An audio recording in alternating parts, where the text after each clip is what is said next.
Karena dulu imamnya para ulama itu Syekhona Khalil, tapi Syekhona Khalil punya murid terbaik yang apal Kutubus Sittah, makanya bergelar hadis. Saya cerita sama Pak Bupati. Jadi Syekhona Khalil Bangkalan itu terkenal wali.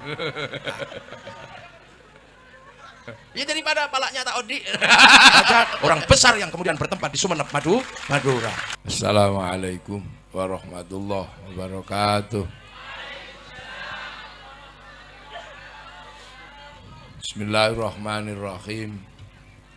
Bismillah, alhamdulillah, wassalatu wassalamu ala rasulillah Sayyidina Muhammad ibn Abdillah wa ala alihi wa ashabihi wa azwajihi wa dhurriyyatihi wa ahli baitihi wa man tabi'ahum bi ihsan ila yaumil qiyamah. Para alim, para ulama, para kiai, jajaran pengurus Jamaah Nahdlatul Ulama cabang Bondowoso, Rais Syuriah, Yaya Syari ingkang kula hormati, Buatan Vidya, ingkang kula hormati, sedaya Banom NU, ingkang kula hormati, yang kita hormati Bapak Bupati, yang alhamdulillah ini seorang kiai nyambi jadi bupati. Jadi aslinya kiai nyambi bupati. Tamu undangan yang saya hormati khususnya dari Surabaya yang mewakili Ibu Khofifah yang saya hormati, yang tadi bisa membahasakan Madura, bahasa Bhinneka Tunggal Ika, Beneneka Tunggalineka.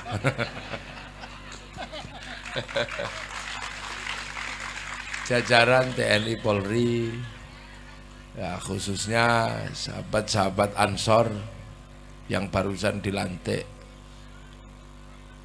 Jadi, saya doakan burung gelatik makan bawang, bukan iglu burung gelatik makan bubur. Kalau burung gelatik makan bawang artinya habis dilantik terus berjuang. Kalau burung gelatik makan bubur habis dilantik terus tidur. Nah ini terkait, ini sekarang satu hal yang mungkin nggak usum. Apa yang nggak usum? Ini ngaji tapi ngaji kebangsaan. Apakah sebenarnya ngaji kebangsaan itu apa gitu? Kok tiba-tiba sekarang ada ngaji model baru. Dulu kan ngaji muludan, khitanan. Sekarang ada ngaji kebangsaan. Kenapa? Ya karena kita ini umat akhir. Umat yang memang oleh Allah dipesan khusus. Ada pesan yang tidak saya temukan pada pesan-pesan sebelum Rasulullah. Di kitab-kitab sebelum Rasulullah saya cari nggak ketemu pesan itu. Apa pesan kebangsaan? Bahwa hanya di dalam Quran ada pesan kebangsaan. Di Taurat saya cari nggak ada, di Zabur nggak ada, di Injil nggak ketemu. Tapi di Al-Quran ada. Apa? Yaitu pesan ya ayuhan nas inna khalaqnakum min dzakari wa untha waja'alnakum syu'uban wa qabaila lita'arafu. Aku bikin kalian itu berbangsa-bangsa. Ini pesan khusus yang diberikan Allah kepada Nabi Muhammad. Kenapa pesan itu diberikan kepada Nabi Muhammad? Karena Nabi Muhammad ini jadi nabi ketika dunia ini sudah berisi bangsa-bangsa dan suku. Jadi Nabi Muhammad ini nabi terakhir, nabi bontot. Apa kalau bahasa Maduranya? Nabi di budi. Nabi bungsu. Nabi bungsu. Kalau diurut kan ada dulu kita ngaji itu hum adamun idrisun nuhun huduma soleh wa ibrahim kulun muttaba Lutun wa Ismailu Ishaqu kaza Yaqubu Yusufu wa Ayyubu tada Syuaibu Haruna wa Musa wal Yasa Dzulkifli Dawudu Sulaiman Taba Ilyasu Yunus Yahya Aisyah Khadimun NU tenanan NU beneran ini karena masih belajar Aqidatul Awam. Saya nggak salah kamar ini. Nabi Muhammad itu nabi terakhir. Nabi ketika manusia itu sudah menjadi bangsa-bangsa dan suku. Nabi Adam itu manusia belum berbangsa bersuku, baru satu keluarga. Ya orangnya ya baru satu keluarga, satu jenis. Tingginya 60 dhira'. Sak dhira' itu segini. Lah kalau 60 dhira' berarti 60 gini. Sekitar 55 meter. Lu Nabi Adam itu besar. Besarnya luar biasa. Makanya ketika Nabi Adam turun, kadalnya itu gedenya segede dinosaurus. Loh, si dinosaurus itu kadal zaman Nabi Adam. Makanya kalau kadal itu tingginya cuma 15 meter. Nah Nabi Adamnya 55 meter. Ya nggak usah dibayangkan celananya sak piro. Besar lah ya. Wah, Adam itu besar. Dan Nabi Adam itu ya dari Nabi Adam dan ke Siti Hawa. Kemudian beranak pinak itu. Nah itu belum gede ya, belum banyak, baru satu keluarga. Makanya problemnya baru problem perkawinan. Nabi Idris baru sekampung. Nabi Nuh baru satu suku, kaum Ad. Dan mainnya juga belum jauh. Jadi belum pikniknya belum jauh, masih ya sekitar Arab sana. Jadi jauh umat Nabi Nuh itu kan dilemparkan banjir. Makanya ada yang mengatakan Nabi Nuh itu sampai ke Jawa, itu kan karena terlempar banjir. Nabi Ibrahim umatnya baru sekitar Filistin sama Mesir. Nabi Musa yang begitu hebat itu cuman sampai Mesir, Filistin. Lah Nabi Muhammad umatnya ini Masya Allah sampai Bondowoso. Iya, umat Nabi Musa belum nyampe sini, umat Nabi Ibrahim belum sampai Madura, makanya belum sampai Kangean apalagi. Makanya belum ada beneneka, tunggeleneka belum ada. Ini umat, jadi belum jauh. Jadi umat Nabi Musa ya sekitaran Filistin. Lah umat Nabi Muhammad sampai Bantebasa. Sampai situ Bondo, sampai Banyuwangi, sampai Afrika, sampai Korea, sampai Jepang. Ini umat Nabi. Dan ketika Nabi Muhammad jadi nabi, umat ini sudah berbeda-beda. Nabi Musa umatnya satu jenis, gede gitu aja, setengah Fir'aun itu. Tapi umat Nabi Muhammad itu sudah macam-macam dan beda-beda. Yang tinggal di Arab, cantik ganteng. Yang tinggal di Afrika, hitam gosong kayak kopi. Yang tinggal di Eropa, tinggi besar, rambutnya merah. Yang di Cina tembem-tembem sipit. Nah yang di Indonesia sipit apa kecil-kecil pesek-pesek begini. Ini yang di sini. Itu yang ada di zaman Nabi Muhammad. Makanya biar umat Nabi ini nggak konslet ketika melihat orang berbeda, dikasih pesan khusus, waja'alnakum syu'uban wa qabaila lita'arafu, agar kalian ngerti bahwa kalian ini berbeda-beda. Makanya pesan itu khusus untuk Nabi. Karena Nabi ini jadi Nabi ketika manusia sudah beda-beda. Nah, selain dikasih pesan itu agar tidak lupa, umat Nabi ini disuruh nengok Jabal Rahmah. Pesan Allah itu hebatnya luar biasa. Jadi disuruh nengok Jabal Rahmah. Tapi sebelum disuruh nengok Jabal Rahmah, disuruh sholat umat Nabi, karena ini umat terakhir. Sholat itu ngadep kemana? Ngadep kiblat. Kiblat itu Ka'bah. Ka'bah itu apa? Itu adalah tumpuan batu yang disebut inna awwala baiti wudi'a lin-nasi lalladzi bi Bakkah mubarakah. Itu adalah tanda rumah pertama di muka bumi yang menandai Nabi Adam turun. Jadi untuk mengingat bahwa seluruh keturunan Nabi Adam itu alien. Loh ya kan, untuk menunjukkan bahwa seluruh keturunan Nabi Adam itu aslinya penduduk langit, bukan penduduk bumi. Yang asli penduduk bumi itu ya sapi, kucing, gitu, kadal, babi, itu asli penduduk. Manusia bukan, manusia penduduk langit. Sampean ini orang-orang surga. Makanya nanti kembali ke surga. Jadi yang namanya bidadari itu nggak jauh-jauh dengan yang begini bentuknya nanti. Loh ya, bidadarinya nanti orang Madura, ya bidadarinya ya begini nih. Iyalah, kalau dikasih bidadari model orang Eropa ya kaget, Bu. Wow, hantu katanya kan gitu. Putih. Jadi manusia itu dari surga. Jadi surga itu bentuknya ya begini ini aslinya. Kaplingnya, perumnasnya orang Indonesia itu jelek-jelek pesek-pesek begitu. Perumnasnya Afrika di surga ya hitam kosong gitu. Jadi nggak kaget kalau ke sana. Makanya nanti kalau sampai ke surga ketemu begini. Inilah menu utamanya. Nah kalau ketemu bidadari yang cantik-cantik itu kelasnya cemilan. Bukan menu utama, itu camilan. Ibarat orang makan keripik itu aja. Kalau dimakan terus ya kembung.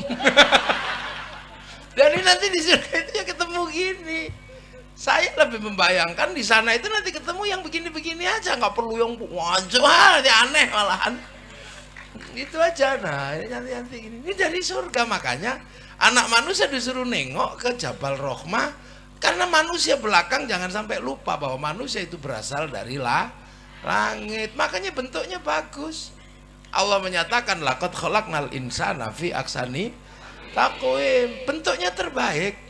Hidung manusia sama hidung kambing beda. Hidung kambing ya begitu itu dari dulu. Ya ahsani taqwimnya ya manusia. Cuman ahsani taqwim Indonesia kan pesek-pesek begini. Ahsani taqwim Eropa ya tinggi besar, rambutnya merah. Loh, makanya manusia itu baik. Mulut manusia bisa bunyi apa saja, wong mulut baik. Mulut kambing bunyinya cuma 2. Kalau lapar Mbak kalau pengen kawin Mbak itu kambing dari dulu nggak pernah berubah.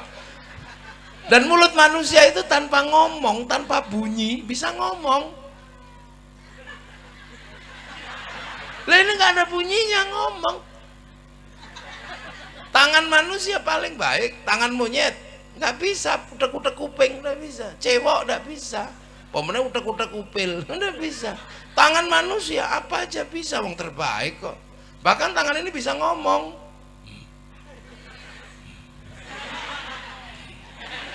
Pilpres kemarin, gue bisa ngomong. Ini terbaik.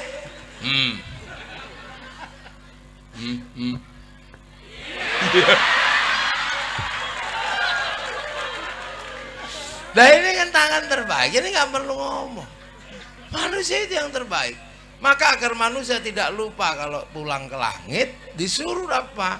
Sholat ngadep kiblat. Titik pertama berturunnya manusia ke bumi. Yang kedua setelah itu manusia diajarkan nengok Jabal Rahmah, agar tidak lupa bahwa dulu manusia itu dari situ semua.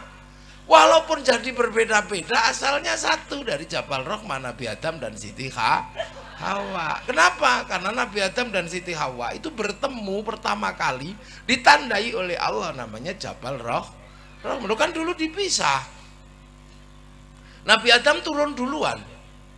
Nah ketika turun duluan, Nabi Adam rindu dengan Siti Hawa. Makanya ujian manusia pertama kali turun ke muka bumi itu ujian rindu. Iya. Makanya di dunia ini tidak ada yang lebih menyakitkan selain sakit rindu. Nggak ada. Ya Nabi pertama turun itu rindu dengan Siti Hawa, 200 tahun dipisah. Makanya nggak ada sakit melebihi sakitnya rindu. Sakit gigi disontek sembuh, sakit udunan disontek sembuh. Sakit rindu nggak ada obatnya selain ketemu dia yang kita rindukan. Makanya Nabi Adam dan Siti Hawa, Nabi Adam itu nyari sana ke sana, Hawa, wah di mana? Kalau kan persis orang sekarang kalau rindu kan kelayapan, ada deh, kangen deh, kerong kak.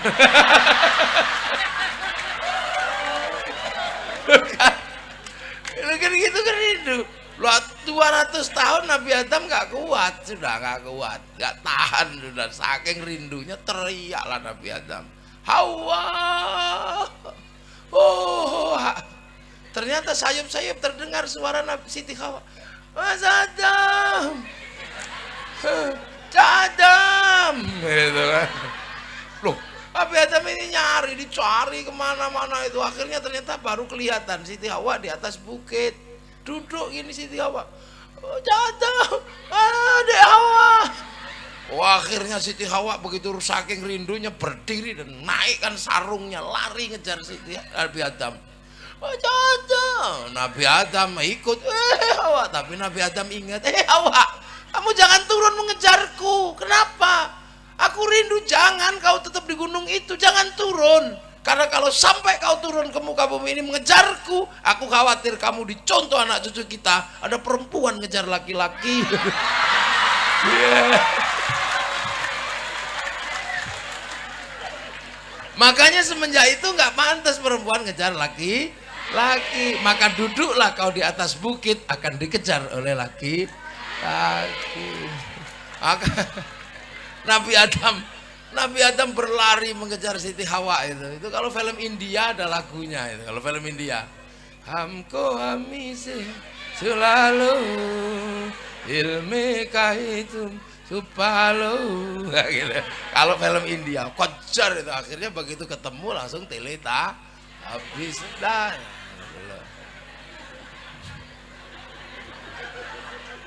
Loh, inilah cara anak milenial membayangkan pertemuan dua kekasih gitu.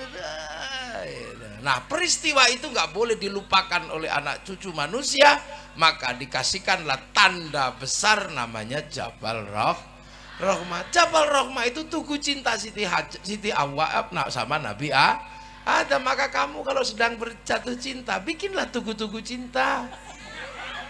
Boleh foto berdua, atau makan bakso berdua, makanlah bakso berdua, tulang-tulangan. Tangan kirinya jangan lupa bawa pisau. Untuk apa? Mengukir nama kita berdua di mejanya tukang bakso. Ukir di situ. Ya, Zainab love Zainal. Oh. Kalau ribut, tengoklah ke mejanya tukang bakso deh. Jangan ribut. Kita pernah bersama dalam suka dan duka, dalam rindu. Buktinya apa? Ada nama kita berdua, kuukir di mejanya tukang bakso. Ayo ke sana. Sampai di sana mejanya nggak ada. Loh, makanya tugu-tugu itu dibikin. 10 November bikin tugu, Monas bikinkan tugu, Bondowoso bikin tugu.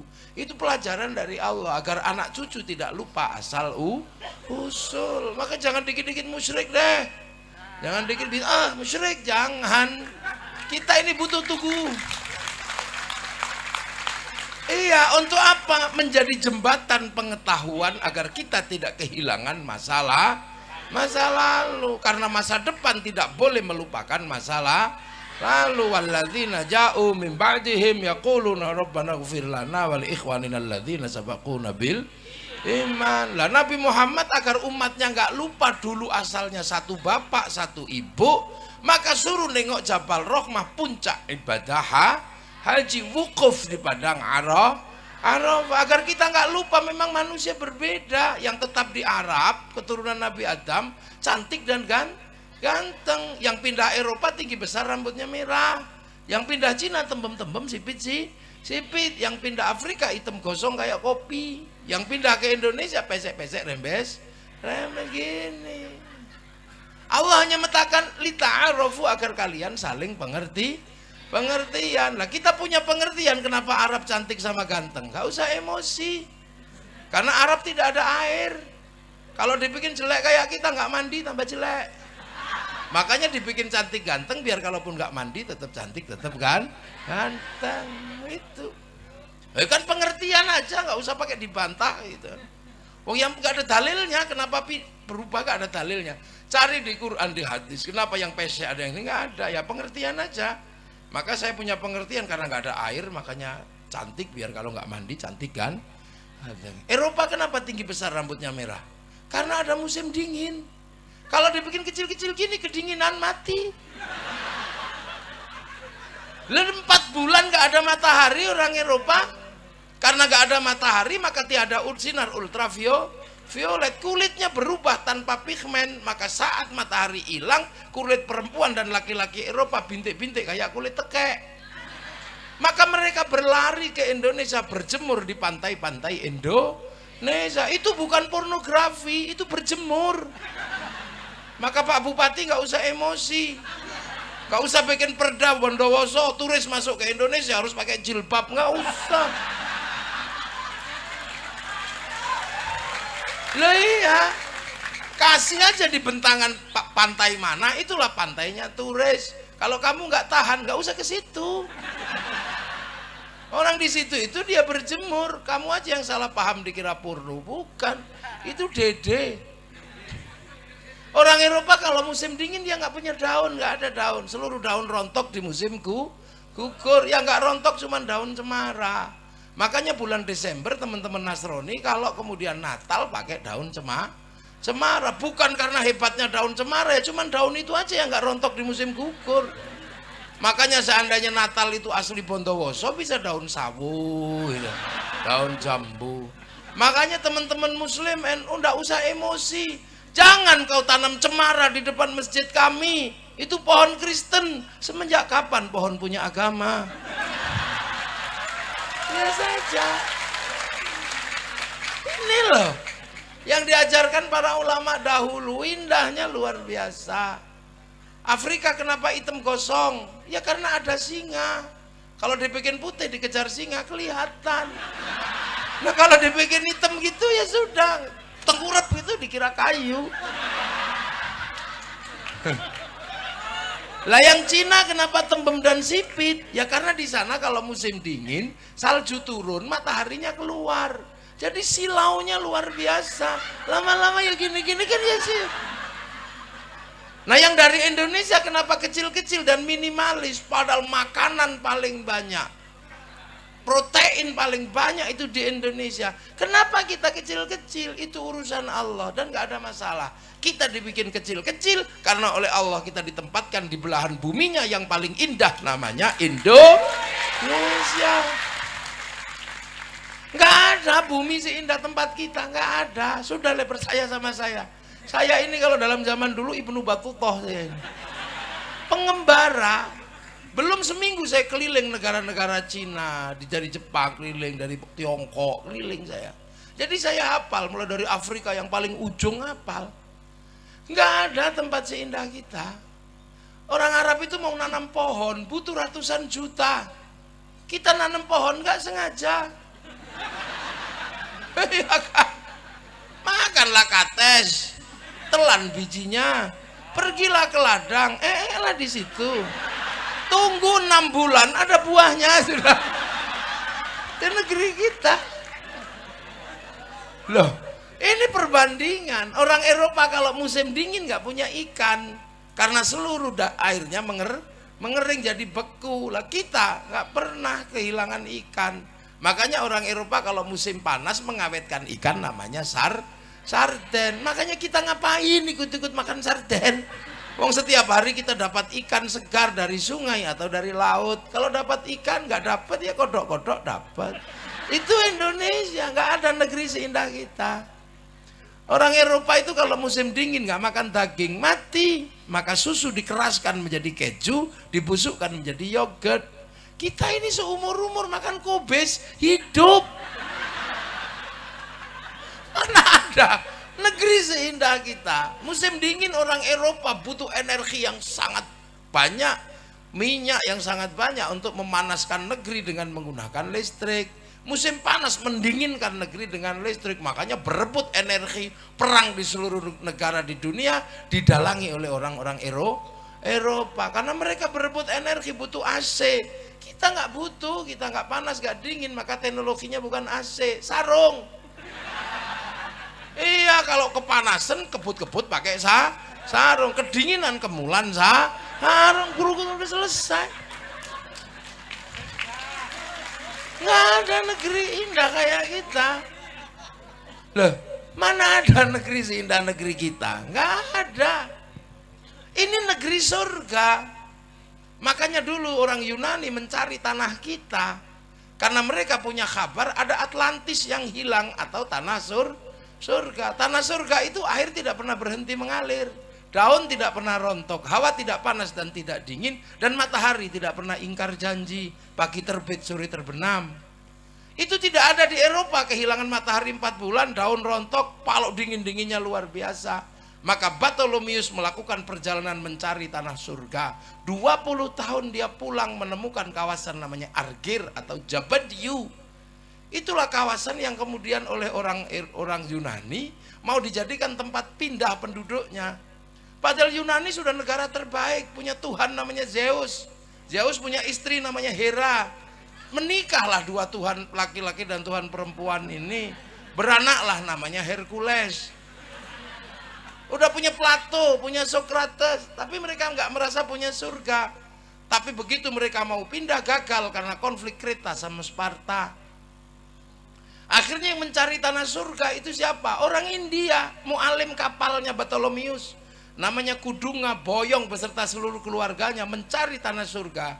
Terdampar di daerah Maldives atau Maladewa, membuat kerajaan besar namanya Salangkanaya. Rajanya Kudunga. Punya anak, bergeser ke ujung timur Kalimantan mencari tanah surga, mendirikan sebuah kerajaan besar namanya Kutai Kartanegara. Mula Warman punya anak, Dewa Warman bergerak ke ujung kulon, bikin kerajaan besar namanya Salukonegoro. Punya anak namanya Purnawarman, pedalaman Jawa Barat, menjadikan kerajaan Tarumanegara. Punya anak Senasanaha pindah ke Galuh, bikin kerajaan di daerah Ciamis. Punya anak Sanjaya masuk pedalaman Jawa Tengah, membuat kerajaan namanya Mataram. Dan dari situ pecah dua, separuh Wangsa Sailendra pindah Palembang menguatkan Sriwijaya, separuh Sindok bikin Wangsa Isyana pindah ke timur, bikin Kadiri sama Toho.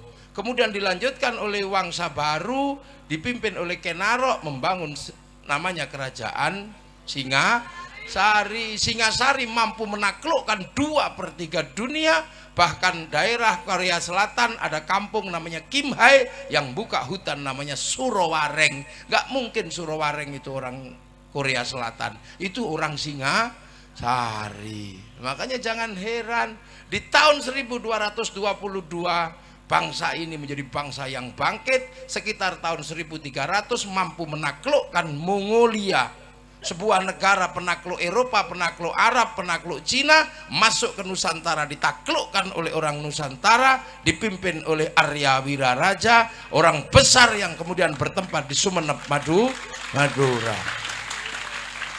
Anak-anak milenial gak boleh lupa ini, bahwa kamu punya bangsa bukan bangsa kecil. Kalian punya bangsa-bangsa besar, jadi jangan mau diolok-olok. Kita bangsa kecil, kita bangsa besar.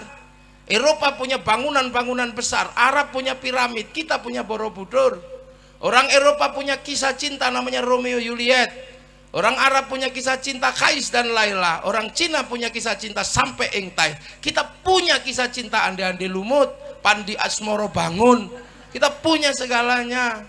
Orang sana punya ibu tiri yang kejam namanya Cinderella. Kita punya bawang putih, bawang merah.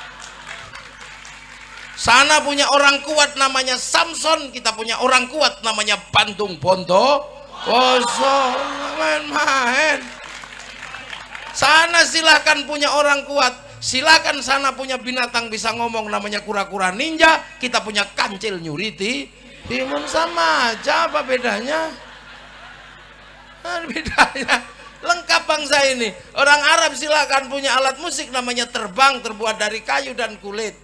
Orang Eropa silahkan punya alat musik namanya gitar, terbuat dari kayu dan tali. Tapi bangsa kita punya alat musik namanya gamelan, terbuat dari logam. Hanya bangsa yang menguasai ilmu pertambangan yang maju dan penguasaan metalurgi yang mapan mampu membuat alat musik dari logam. Itu bangsamu, jangan mau dibohongi. Kita ini bangsa kecil, kita bangsa besar. Kita mampu menaklukkan Mongolia. Bahkan kita mampu bersatu. Hari ini seluruh dunia sedang terkagum-kagum dengan Indonesia. Kenapa? Arab satu bangsa pecah menjadi puluhan negara, Eropa satu bangsa pecah puluhan negara, tapi kita puluhan bangsa mampu bersatu dalam satu negara, kesatuan Republik Indonesia.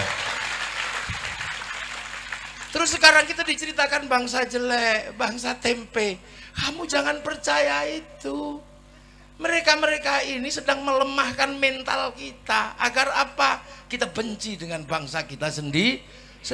Kalau sudah benci dengan bangsa kita sendiri, kalau bangsa sakit cari obatnya dari luar. Kita sedang meriang, cuman meriang gitu aja. Kita tidak sedang stroke, jadi tidak perlu ganti kekuasaan. Nggak perlu mengambil Hizbut Tahrir dari Filistin.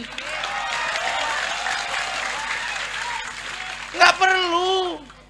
Hizbut Tahrir itu didirikan oleh Taqiyuddin An-Nabhani untuk menjadi problem solving, menjadi jalan keluar buntunya Palestina agar merdeka di tanah Palestina. Tapi itu pun gagal.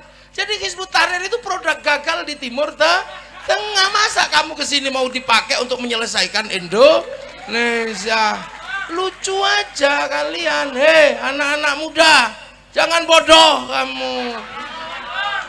Ikhwanul Muslimin itu adalah cara orang Mesir mau keluar bagaimana menjadi bangsa yang mandiri. Ikhwanul Muslimin didirikan oleh Hasan al-Banna untuk menjawab problem Mesir, dan itu gagal. Kenapa kamu bawa ke sini untuk menyelesaikan problem bangsamu? Jangan bodoh nak ya. Kita ini punya, dan gak usah emosi.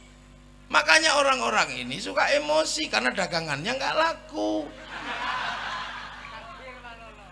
Iya, daging nggak laku. Waru teriak bendera inilah yang benar, bendera tauhid. Ini bendera Rasul, la ilaha illallah. Terserah kamu katakan itu. Saya tidak mengenal itu sebagai bendera tauhid. Saya mengenal itu benderanya Hizbut Tahrir. Itu bukan bendera tauhid. Kalau itu bendera tauhid, Kiai Hasyim Asy'ari pasti mengajarkan itu bendera tauhid. Yai Hasyim nggak pernah mengajarkan itu. Yai Dahlan tidak pernah mengajarkan itu. Ki Bagus Hadi Kusumo tidak pernah mengajarkan itu. Hanya kamu yang kemarin sore mengajarkan itu. Kamu nggak usah emosi kalau kami nggak mau nerima benderamu. Kamu kalau anti bendera tauhid, kamu anti la ilaha illallah. Enggak. Kami setiap hari tahlilan pakai la ilaha illallah. Kamilah yang paling sering menyebut la ilaha illallah, karena itu adalah cara zikir kami. Afdhal dzikri fa'lam annahu la ilaha illallah. Sudah kita lakukan setiap hari. Maka jangan emosi kalau kamu anti bendera ini, kamu anti la ilaha illallah. Enggak nak, enggak. Aku anti bendera PKI Palu Arit. Aku enggak suka, tapi kalau kami ke sawah tetap pakai arit. Pergi nukang tetap pakai palu. Kenapa kamu ribut? Nah ini kita menjadi bangsa besar, makanya bangsa ini semuanya ada. Gak usah ribut. Kita dari segala sisi maju. Dari kalimat-kalimat yang kita punya, ini maju. Ya, di Arab sana orang tidur disebut naum, di Inggris disebut sleep. Di sini Bondowoso ada yang disebut sare, ada yang disebut tilem, ada yang disebut bobo. Tedung, oh ada tedung, ada yang namanya tedung. Nah di bawahnya itu udah macam-macam pangkatnya, ada micek, ada batang. Lengkap, kita punya segalanya. Makanya, dan kemudian bangsa ini menyelesaikan problem terbesarnya adalah problem pertemuan antar Tuhan waktu itu. Jadi konflik antar Tuhan terbesar itu ada di Nusantara tahun 820 antara Wangsa Sailendra yang beragama Buddha dan Wangsa Sanjaya yang beragama Hindu. Perang besar di Jawa Tengah sana, sampai akhirnya raja Hindu yang namanya Panukuh nggak mau jadi raja, takut perang sama raja Buddha namanya Garung.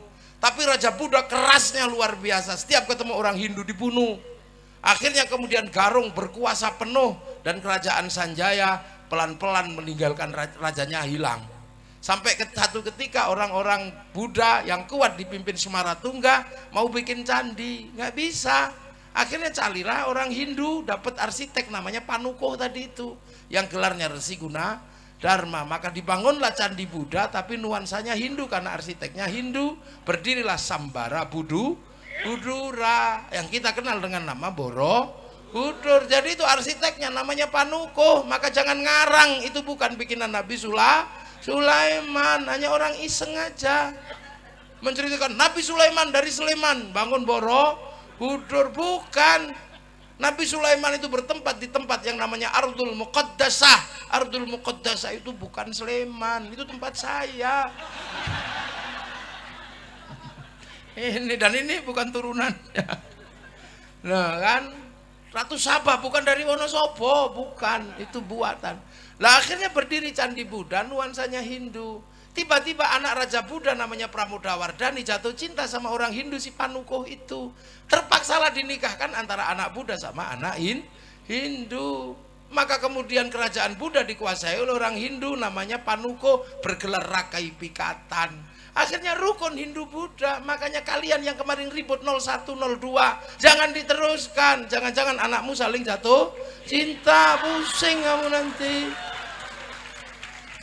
Udahlah, akhirnya rukun yang Hindu buatkan candi namanya Prambanan. Semenjak itu rukun bangsa ini. Balaputra Dewa pulang ke Palembang, bangun Sriwijaya, nggak ribut agama, Sriwijaya jadi besar.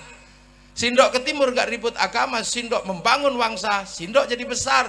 Singasari jadi besar. Majapahit menguatkan kerukunan itu, saling jaga. Namanya Bhinneka Tunggal Ika, Bhinneka Tunggal Ika. Itu slogan besar agar apa? Tetap rukun. Semenjak itu saling jaga. Yang Hindu jaga Buddha, yang Buddha jaga Hindu. Jadi kalau hari ini ada Banser jaga gereja, jangan salah paham, itulah warisan asli bangsa Indonesia. Yang pecalang jaga masjid di Bali, yang orang Kristen jaga masjid di New Zealand.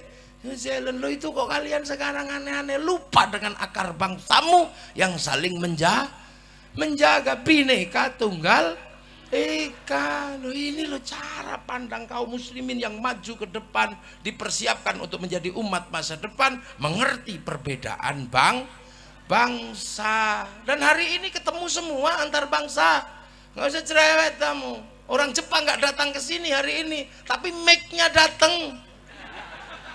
Orang Korea nggak datang, tapi Samsung-nya datang. Kaum muslimin kalau mau pergi haji pasti cari orang Yahudi. Untuk urusan apa? Naik pesawat. Karena yang bisa bikin pesawat orang Yahudi. Pak Habibie suruh bikin pesawat gak jadi-jadi. Wong namanya tetuko, sing teko ra tuku-tuku, sing tuku ra teko loh. Ibu-ibu kalau mau cantik sekarang cari bedak kemana? Ke Perancis. Parfum dan bedaknya bagus. Kalau bentak Bondowoso nggak mau make karena beras ditumbuk pelonteng semua. Iya, kita setiap hari beli sesuatu butuh bank. Kenapa? Bank mengeluarkan uang. Bank bukan produksi KUD. Uang itu produksi bank. Bank itu puncaknya ada di Bank Devisa New York yang bertempat di Wall Street Amerika, punyanya Rothschild Rockefeller Yahudi, yang dipakai untuk membangun bangsa Amerika, mengontrol dunia. Lu sekarang apa? Ayo, ini pengajian, mau bikin pengajian ini menjadi bagus, foto saya di print di belakang sama Pak Bupati. Printer memang buatan Bondowoso, printer buatan Jepang dan buatan Eropa. Hari ini ketemu semua antar bangsa, maka dibekali. Dari awal kita dibekali bahwa manusia ini berbeda bangsa. Laqad khalaqnal insana fi ahsani takwim. Kita ini aksani takwim Indonesia, bangsa Indonesia. Nggak usah kaget ketemu yang lain. Nah, ketemu semua. 20 tahun yang lalu saya mau lihat Afrika, itu saja mesti nunggu flora dan fauna. Kalau nggak ada flora dan fauna, kita nggak lihat Afrika. Seharian kita nunggu TVRI, nanti malam flora dan fauna.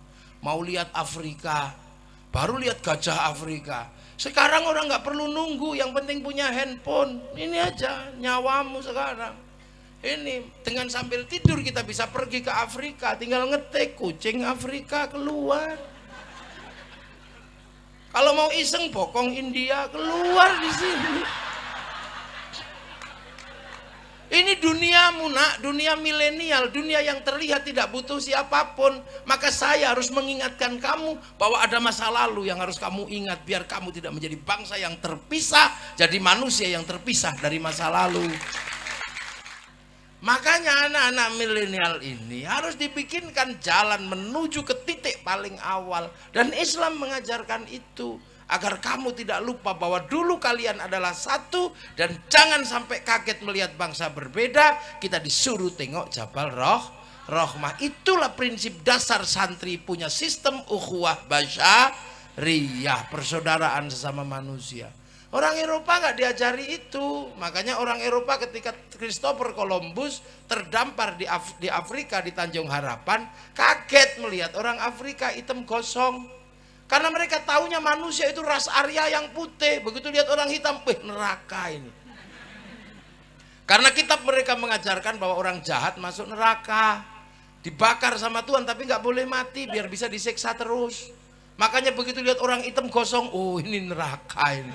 Maka ditembaki sama Christopher Columbus. Untuk apa? Ditembaki untuk membantu pekerjaan Tuhan yang belum selesai. Maka akhirnya seluruh sistem perbudakan itu dari Afrika. Diperbudak semua orang Afrika. Manusia dikapalkan untuk menjadi budak ke Eropa. Makanya orang Afrika ada yang dipotong hidungnya, dipotong telinganya untuk menghindari perbudakan. Maka lahirlah sebuah kisah yang sangat mengerikan, namanya Amistad, manusia lambung kapal. Tapi dari kisah yang mengerikan itu lahir keindahan musik, namanya akapela. Musik akapela diadaptasi oleh orang Eropa menjadi musik jazz.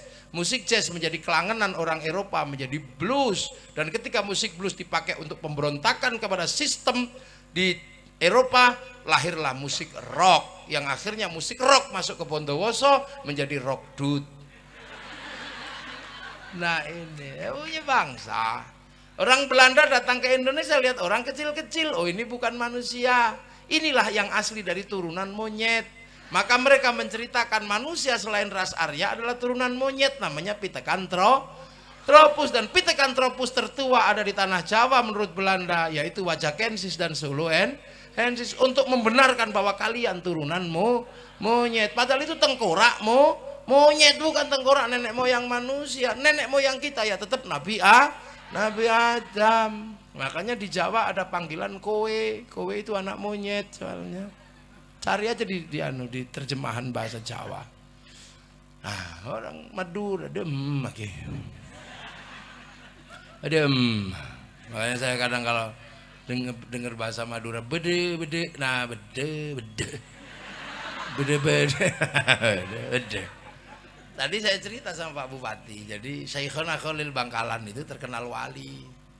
Nah, satu ketika Bupati Bangkalan itu zaman Syekhona Khalil pengen mantu. Nah, nguji kewalian Syekhona Khalil, saya mau mantu. Ini musim hujan. Mohon 7 hari 7 malam jangan hujan. Baik, kalau engkau wali pasti bisa lah Syekh. Ya, aku memang wali kata Syekh. Nulis di atas kertas itu, udah ini nanti dilipat terus dipaku di atas pintu. Kertas itu dipaku di atas pintu. Bener-bener 7 hari 7 malam gak hujan.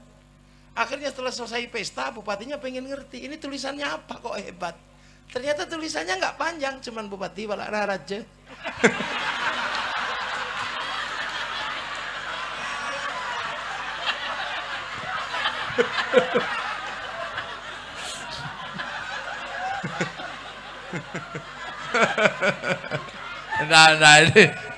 Nah itu yang cerita, itu ceritanya Gus Dur. Kata Gus Dur cerita itu dari Kiai As'ad Samsul Arifin. Saya dapatnya dari Pak Dur.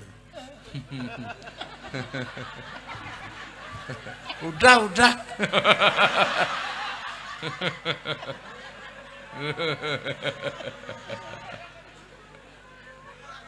Ya daripada palaknya tak odi.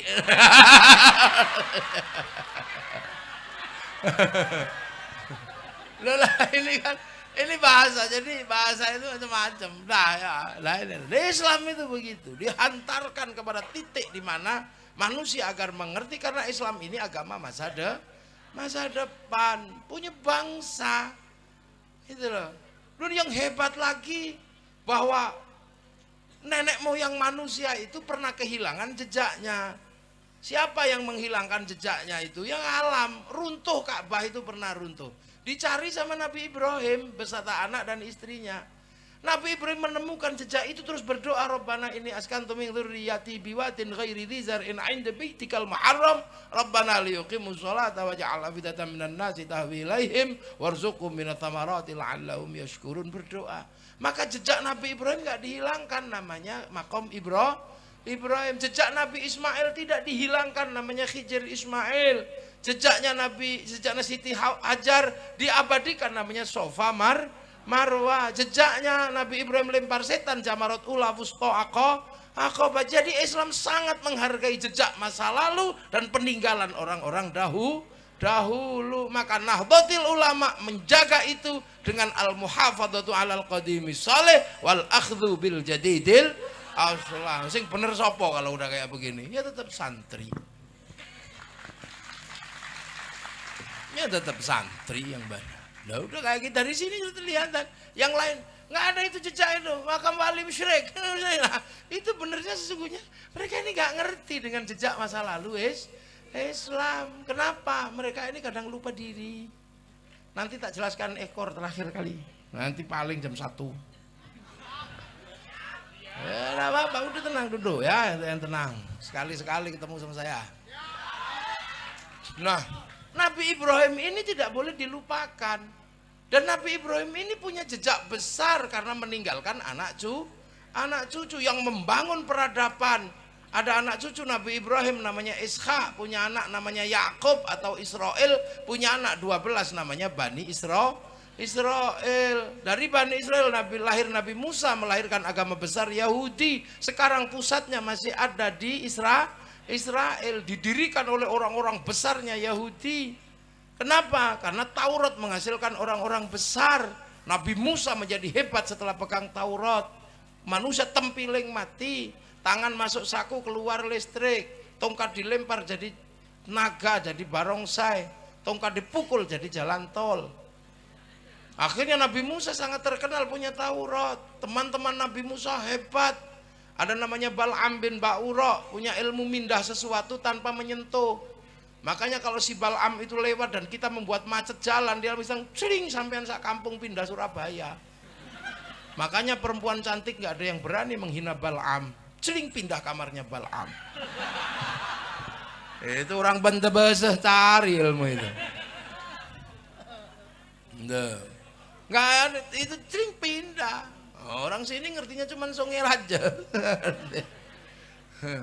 Nah, dari itu orang hebat ada namanya Samson yang mampu mengambil sesuatu, mengambil kelapa dirok itu rontok, kuat itu Samson. Ada namanya Musa Samiri, mampu mengambil jejak malaikat, tapaknya diambil. Maka kemudian Yahudi punya tarekat-tarekat besar, sampai akhirnya punya tarekat besar namanya tarekat Kabbalah. Kitab Taurat diringkas menjadi kitab Talmud. Kalau kita menjadi Majmu' Syarif, Majmu' Latif, sana menjadi Talmud. Dari kitab Talmud lahir tarekat besar namanya Kabbalah. Mursyid-mursyid besarnya di seluruh dunia hadir, hari ini masih hidup. Ada Ben Gurion, Isser Bir dan Isser Harel mampu bangun Israel. Ada William Donovan bikin CIA. Ada namanya Inguswan menjadi kepala divisi perdukunan di Amerika namanya Star Wars. Dibuka tahun 75, ditutup tahun 95. Sekarang dia pensiun, membuat sekolahan sihir di Amerika namanya Brotherhood of Snake. Itulah yang menginspirasi J.K. Rowling menulis sebuah cerita tentang sihir namanya Harry Potter. Murid-muridnya tersebar di seluruh dunia hari ini. Bahkan salah satu muridnya menjadi orang yang paling kita cintai. Siapa? Lionel Messi, pemain sepak bola. Kan kamu nggak ngerti. Ini kan kamu juga nggak tahu, ini anak milenial yang gagah, tapi nggak ngerti yang begini-begini. Dari tradisi Bani Israel lahir Nabi Isa, punya kitab Injil. Begitu punya Injil, Nabi Musa hebat, mukanya dibuka, orang buta dipegang melek, orang mati, itu bangun. Makanya orang-orang Nasrani pinter bikin rumah sakit karena Nabi Isa dulu tabib. Setelah itu melahirkan ajaran-ajaran besar belakangan, ada tarekat-tarekat, ada namanya iluminasi, macam ada kekuatan besar sekarang di Vatikan. Pemimpinnya namanya Paus. Terus kerajaan Tuhan namanya kardinal di mana-mana. Sekarang di Indonesia ada pemimpin yang namanya Romo, tempat ibadahnya namanya gereja. Itu adalah Bani Israel sisi sana. Tapi Nabi Ibrahim juga punya putra namanya Nabi Ismail, melahirkan generasi besar namanya Rasulullah Shallallahu Alaihi Wasallam. Lah kita sekarang ketemu. Nah kalau ketemu bagaimana? Kamu kelahi lagi? Tidak, Allah sudah menyelesaikan problem antara Bani Israel sama kita. Diselesaikan oleh kapan? Rasulullah ketika Isra Mi'raj. Satu, kiblatnya kembali kepada Masjidil Aqsa, kita kepada Masjidil Haram. Minal Masjidil Haram ilal Masjidil Aqsa. Maka jangan ribut, sana kiblatnya sana, kita di sini. Makanya kalau sekarang di Filistin ribut Yahudi, Nasrani dan Islam, itu pantas karena rebutan tinggalan nenek moyang. Siapapun yang berebutan sawah pasti saudara. Kalau pematangnya baru tetangga. Jadi Palestina itu punya 3 agama. Jadi kalau ribut di sana nggak usah ribut. Wah itu hancurkan. Ya kalau sekarang di sana yang menang ya yang pinter. Nah berhubung sekarang yang pinter Yahudi ya Yahudi yang menang. Lah kok bisa? Lah Yahudi sudah mikir rembulan, kamu malah ribut celana cingkrang. Kan kejauhan mundurnya. Yang sana sudah berpikir tentang nuklir, kamu kembali berkuda dan memanah. Yang di sana sudah memikirkan bagaimana sistem perdagangan dunia, kamu masih ribut urusan jenggot. Ini kan susah. Sana sudah menjelajah, ketemu dengan umat seluruh dunia. Bahkan mereka masuk ke semua negara. Kalaupun orangnya tidak datang, pesawatnya datang, sistem finansialnya datang. Sementara kalian masih membahas masuk gereja kafir, kan aneh.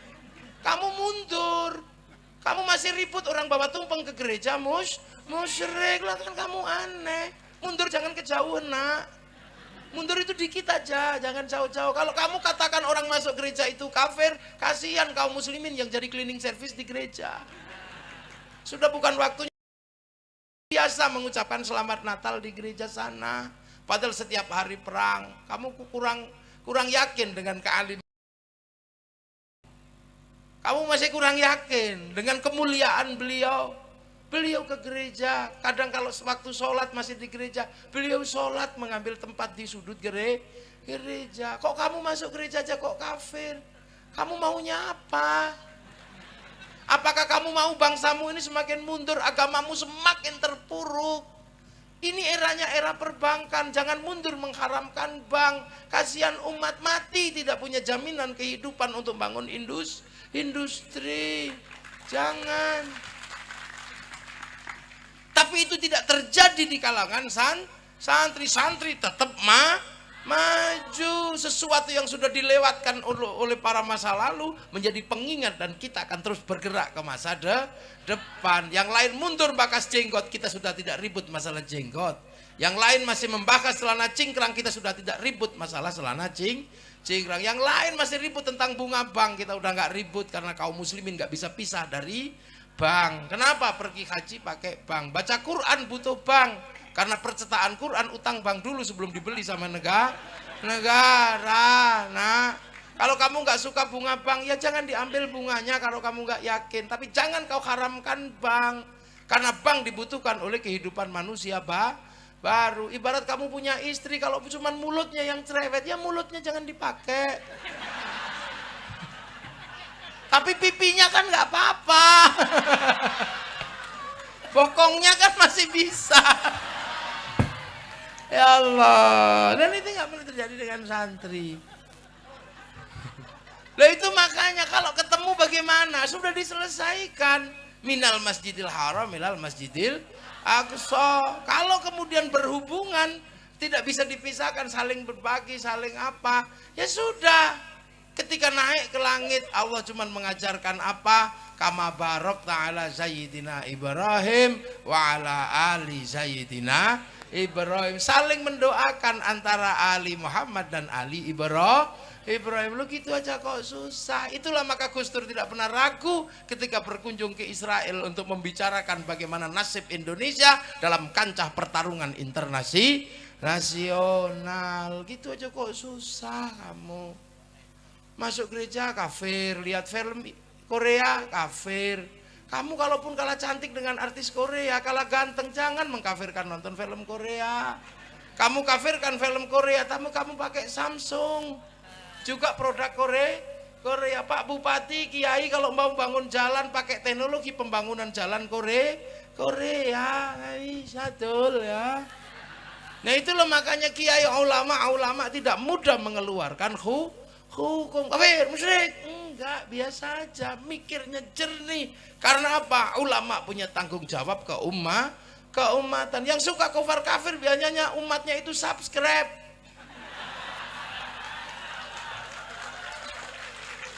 Umatnya itu subscribe dan like gitu. Jadi gak ada tanggung jawab keumatannya. Suka-suka dia aja. Ya. Fahim tum? Ya, syukran. Lah itu makanya ada jalur memahami agama yang luar biasa. Jalurnya siapa? Jalur Nahdlatul Ulama. Maka beruntung sampean mendapatkan pembelajaran Islam ala Nahdlatul Ulama. Kenapa beruntung? Karena hanya NU yang mengajarkan Islam sesuai dengan pangkat Islam rahmatan lil alamin. NU betul. NU kenapa mengajarkan cara yang rahmatan lil alamin? Ya NU sadar betul bahwa yang menerima estafeta kenabian terakhir itu Nabi Muhammad. Dan tidak semua orang bisa ketemu Nabi Muhammad. Yang bisa ketemu langsung dengan Nabi Muhammad, inilah orang yang paling beruntung. Orang mana? Orang Arab. Tahun 600. Makanya orang-orang yang pertama ketemu Rasul namanya sahabat. Dan sahabat namanya Abu Bakar, Umar, Utsman, Ali, Tolha. Gak ada sahabat kok namanya Joni, gak ada. Lah ya. Jadi estafeta agama ini terakhir kali oleh Rasulullah. Dan yang ketemu Rasulullah untuk mendapatkan pembelajaran keimanan ini orang Arab. Ya cuman orang Arab itu jumlahnya yang gak sampai ratusan ribu, ya paling ribuan itu aja. Jadi ini harus dipahami.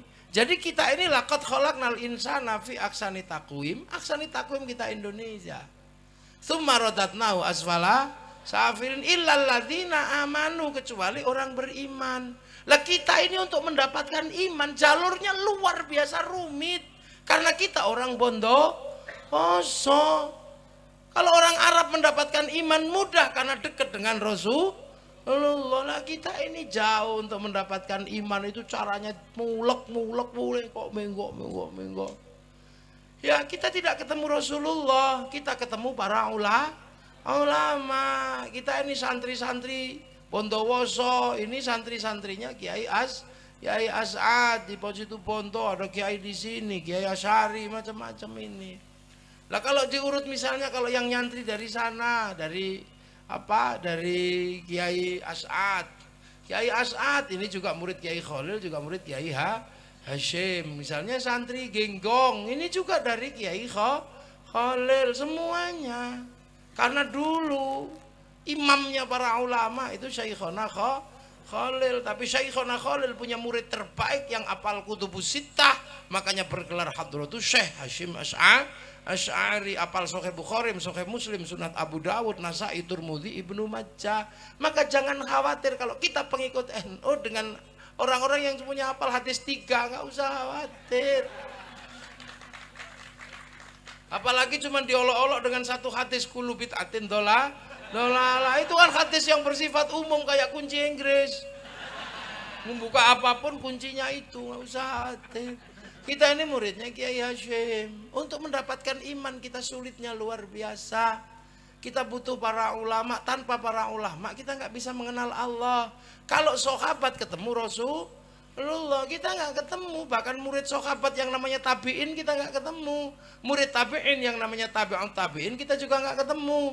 Muridnya tabi'ut tabi'in yang namanya tabi'ut tabi'in kita juga nggak ketemu. Kita ketemunya para ulama. Yang ulama-ulama ketemu Kiai Khalil, punya murid Kiai Hashim, yang akhirnya Kiai Hashim bikin Nahdlatul Ulama. Kenapa? Karena kita ini hanya pangkat muridnya ulama. Agar tidak lupa kita muridnya ulama, maka dibikinkan wadah Nahdlatul ulama.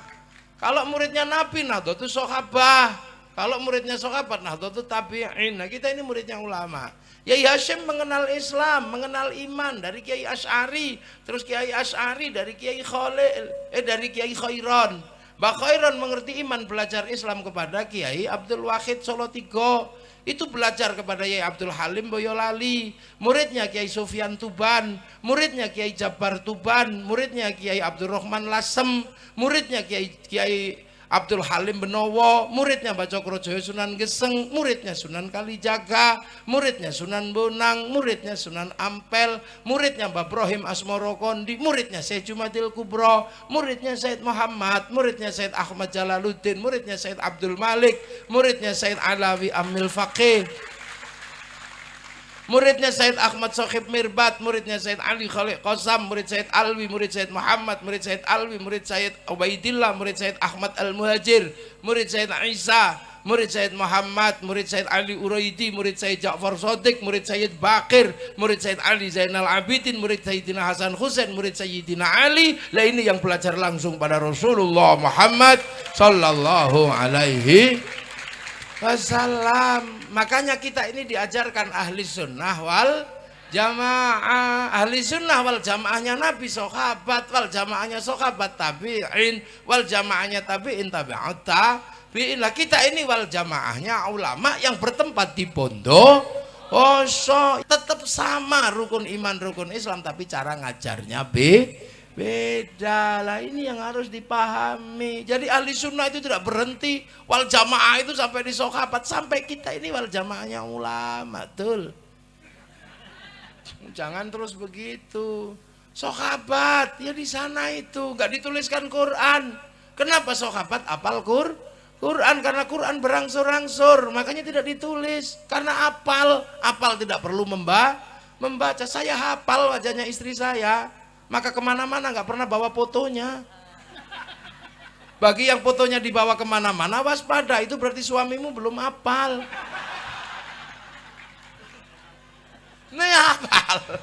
Tapi begitu sahabat itu meninggal, ya begitu sahabat itu Rasulullah meninggal, sahabat harus nuliskan Quran kepada tabi'in.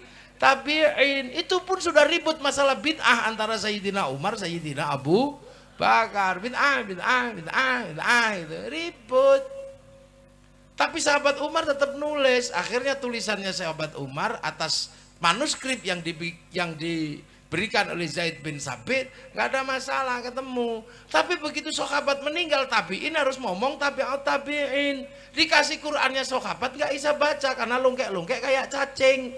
Maka dikasih titik-titik sama Abul Aswad Ad-Du'ali tahun 65 Hijriah. Disebar lagi titik-titik gak cukup, dikharokati sama Syekh Khalil bin Ahmad Al-Farahidi tahun 150. Disebar lagi, zamannya berubah, titik-titik harokat gak cukup. Akhirnya lidah yang baca beda orang Arab gak ada masalah, tapi orang Turki wadduha mustaqim, orang Spanyol wadduha, orang Padang lekenui, orang Sunda alladzina, orang Jawa alhamdulillah kamdu, ya hayu ya qayyum, ya kayuku yuka yumu, robbil alamin, robbil ngalamin. Orang Bali siratal ladina an'amta alaihim ghairil maghdubi alaihim waladdallin. Bali. Orang Bugis alaihim. Seluruh dunia berubah. Orang Madura saya nggak tahu cara bacanya awal. Maka dibikinkanlah ilmu baru namanya at-tajwid fi qiraatil Quran. Itu yang nulis namanya Abu Ubay Qasim bin Salam. Jadi nggak usah heran, ilmu itu bergerak, berubah tiap generasi berubah. Sahabat itu waktu pindah dari Makkah ketemu orang Madinah kaget. Karena sebelumnya nggak pernah ketemu manusia yang berbeda. Sampai di Madinah ketemu sama orang Cina yang kumisnya kiri kanan, jenggotnya 12. Sahabat nanya, ya Rasul, ada orang kumisnya 12 kiri kanan terus jenggotnya 11, itu orang mana? Oh itu Cina. Utlubul ilma walau bisin. Maka sahabat Sa'ad bin Abi Waqqas melakukan perjalanan ke Cina untuk apa? Mencari tanah Tiongkok. Begitu setelah itu di Madinah, sahabat ketemu orang aneh. Kalau dagang nipu, belum dibeli sudah ada yang nawar katanya. Curhat ke Rasulullah, ada orang jahat di pasar ya Rasul. Oh biasanya Yahudi. Kalau kamu pengen lihat Yahudi cirinya 3. Sudah tua tapi rambutnya hitam, giginya utuh, jenggotnya nggak ada. Kok bisa ya Rasul? Iya itu umatnya Nabi Musa. Dulu Nabi Musa waktu mau dicabut nyawanya sama malaikat Israelnya ditempiling. Boak itu kepalanya pecah. Lapor kepada Allah, ya Allah itu siapa mau tak cabut nyawanya kok saya ditempiling. Oh jangan macam-macam, itu Musa, jangankan kamu, aku aja pernah dikomplain sama dia. Ilmu muda habis apa ya Allah? Oh enggak, ada ilmu yang tak kasihkan Khidir, kamu carilah, dan dia gagal. Itu. Maka malaikat datang lagi, ya Musa, nyawamu sudah expired. Waktunya tak cabut. Jangan tempat cabut, ngomong dong. Temenku ngomong katanya rambutmu udah putih, jenggotmu semrawut, gigimu rontok. Oh kalau gitu cabutlah, cabut. Lah orang Yahudi mikir Nabi Musa dicabut karena giginya rontok, jenggotnya semrawut, rambutnya putih, maka akhirnya dia nyemir rambut, menyukur jenggot, memperbaiki gigi supaya kalau malaikat Israel datang, oh belum waktunya. Maka semenjak itu sampai di zaman Rasulullah urusan lihyah itu untuk menyelisihi orang Yahudi. Makanya kiai-kiai nggak ada yang ribet, kalau mau jenggotan ya syukur, enggak ya nggak apa-apa.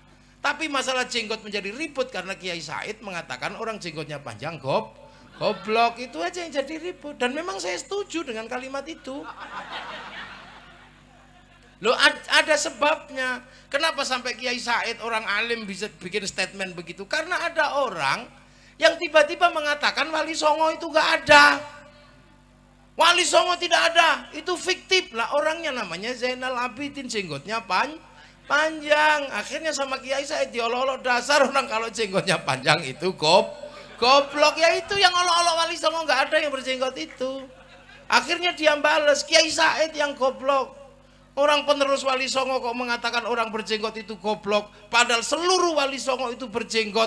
Lah katamu kemarin Wali Songo gak ada, kok sekarang ada dan berjenggot. Loh itu aja sebenarnya asal muasalnya. Tapi goreng sana goreng sini karena ada yang bawa bimoli kemana-mana. Goreng daging ayam, daging sapi, daging ikanan, ada begitu itu. Lah ini loh, jadi anak kita, orang-orang kita mesti cerdas melihat ini. Nah itu makanya urusan lihyah. Islam kemudian berubah, geser lagi kemana? Geser ke Persia. Ketika di Persia ketemu budaya orang Majusi. Rajanya namanya Rustum, orang Jawa menyebutnya Rustam. Itu raja Majusi yang diislamkan oleh Sayyidina Ali. Karena Raja Rustum ini masuk Islam, maka kemudian tidak lagi menjadi Majusi, tidak lagi menyembah api. Nah setelah tidak menyembah api Majusi itu biasanya ditaruh tinggi namanya Manaro. Begitu ikut Islam apinya dibuang, Manaronya ditaruh di depan masjid. Nah seluruh kaum muslimin lihat Manaro di depan masjid kok bagus, maka kaum muslimin berlomba-lomba bikin Manaro. Sampai Bondowoso namanya menara atau menoro. Dan perkawinan antara Sayyidina Husain dan putra Raja Rustum melahirkan Sayyid Ali Zainal Abidin. Lah peristiwa itu terjadi di sana. Tahu-tahu tiba-tiba ada perang politik merebutkan kekuasaan. Sayyidina Ali terbunuh, termasuk Sayyidina Husain terbunuh pada bulan Asyura. Maka bulan Asyura menjadi bulan duka terbunuhnya cucu-cucu Rasulullah. Orang Jawa biar tidak lupa dengan peristiwa Asyura maka menyebut bulan Muharram dengan sebutan bulan Suro. Karena orang Jawa kalau suka ngambil bahasa kepanjangan itu diambil ekornya aja. Asyura Suro, Muhammad Mat, Zainal Abidin Bidin, Zainal Arifin Ipin, Zainuddin Udin. Itu orang sini. Makanya saya pernah ketemuan orang Bondowoso. Dari mana sampean? Dari Bondowoso, Kiai. Namamu siapa? Mat Ali, Kiai. Yang ini Mat Rohman, Kiai. Mat itu Muhammad, jangan Mat aja. Oh, jadi Mat itu dari Muhammad. Iya. Orang Jawa biar gak kepanjangan, maka Mat itu Muhammad disingkat jadi Mat. Oh, Kiai, terima kasih. Baru tahu saya kalau Mat itu Muhammad. Kamu dari Bondowoso? Iya Kiai. Di mana? Di alun-alun situ Kiai. Di sebelah mana? Itu Kiai, di belakangnya Muhammad Drosa. Ya kalau madrasah ya madrasah gitu aja, jangan ditambah Muhammad Drosa.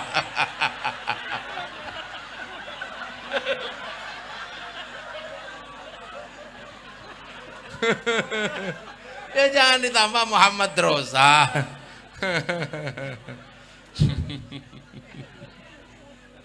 Allah Akbar. Itu makanya bulan Asyura di tingkat Suro. Jadi kalau ditanya bulan Suro itu, maka orang Indonesia di Jawa sini terutama kalau bulan Suro tidak mantu, tidak nikahkan anak karena itu bulan duka. Jangan bikin pesta ora, bikin bubur merah putih, bubur merah tanda darah yang tumpah, bubur putih tanda tulang yang pecah. Kalau pesantren bikin santunan anak yatim. Di Jogja muter beteng tidak ngomong bulan duka, jangan terlalu banyak mulut.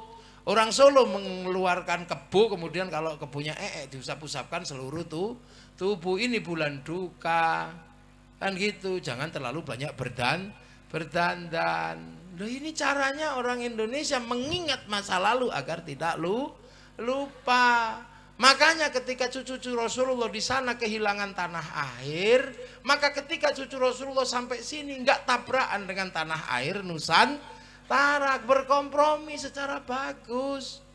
Itu kain ini apa, baju ya, misalnya baju ini sebenarnya baju syar'i, jubah, tapi di sana bisa dipakai. Tapi orang Bondowoso nggak mungkin pakai jubah terus kalau ke sawah. Makanya potongan itu jubah itu dipotong. Potongannya baju syar'i disebut sar'un. Begitu orang Jawa gak punya huruf ain, punyanya ngo, maka sar'un jadi sarung, saruan jadi sarungan. Terus takbirnya Allahu Akbar nyantol karena ada belebetannya di sini. Karena aurat laki-laki baina surrah warukbah. Makanya Kiai kalau takbir Allahu Akbar nyantol. Nah yang nggak punya ini Allahu Akbar segini, takut melorotin gitu aja. Nah itu makanya kita ini ya Allah, begitu ketemu bangsa ini melihat rukun luar biasa. Saya yang di sana mungkin kiai-kiai ini sebutannya Asy-Syaikh Al-Karim, Ibnul Karim, Al-Fadil, Al-Alim, Al-Lama. Sampai sini cuma disebut kiai gitu aja. Dan kiai itu bineka tunggal ika karena bergabung dengan kebo Kiai Slamet, tombak Kiai Pleret, keris Kiai Sengkelat, Kiai Semar, baru ada Kiai Haji. Maka kiai bukan bahasa Arab, maka jangan dibikin jamak menjadi kuyaha, nggak bisa. Yang mestinya tilmidun, muridun menjadi santri, putra-putra kiai jadi sholat menjadi sembahyang, musola menjadi langgar. Jadi biasa aja bersatu. Karena kita ini dari dulu memang biasa bersatu. Termasuk sampai sekarang di sini bersatu. Semua roda dua bersatu dalam nama Honda. Mau Mio ya tetap Honda. Hondamu apa? Mio. Jadi di sini memang dari dulu bersatu. Kan gitu, semua bersatu. Semua mie instan bersatu dalam nama Sari.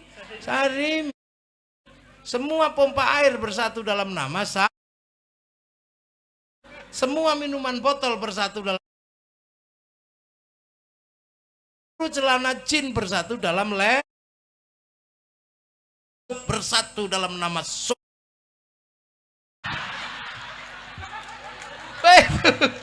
itu Indonesia. Jadi biasa aja. Makanya kita bersatu dan semua disatukan. Kan gitu. Islam datang disatukan. Yang tadinya kerajaan, yang raja dan hamba nggak mungkin ada persatuan, dimasuki cara Islam hidup bersama, namanya musyarakah, yang akhirnya melahirkan konsep baru namanya masyarakat. Kalau sudah jadi musyarakah, tidak raja, tidak hamba, semua harus saling bertanggung jawab. Kehidupan yang saling bertanggung jawab itu satu-satunya yang punya konsep hanya Rasulullah. Kullukum ra'in wa kullukum mas'ulun an ra'iyati. Maka raja dan hamba dilebur dalam bahasa Rasulullah menjadi ra'iyah, yang diserap ke bahasa Indonesia menjadi rakyat.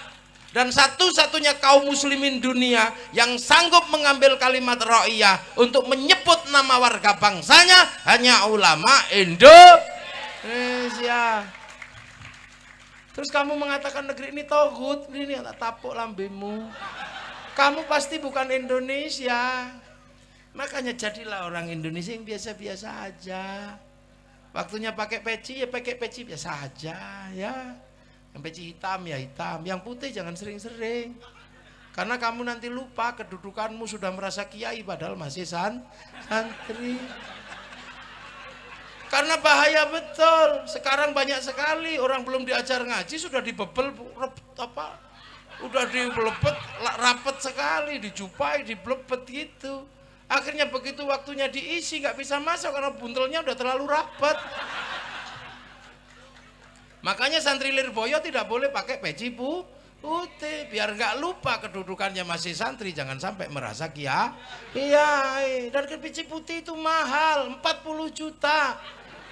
Jangan kemudian kita ini mau kalah menangan dengan orang-orang yang sudah haji, kasihan yang 40 juta sampean nggak modal.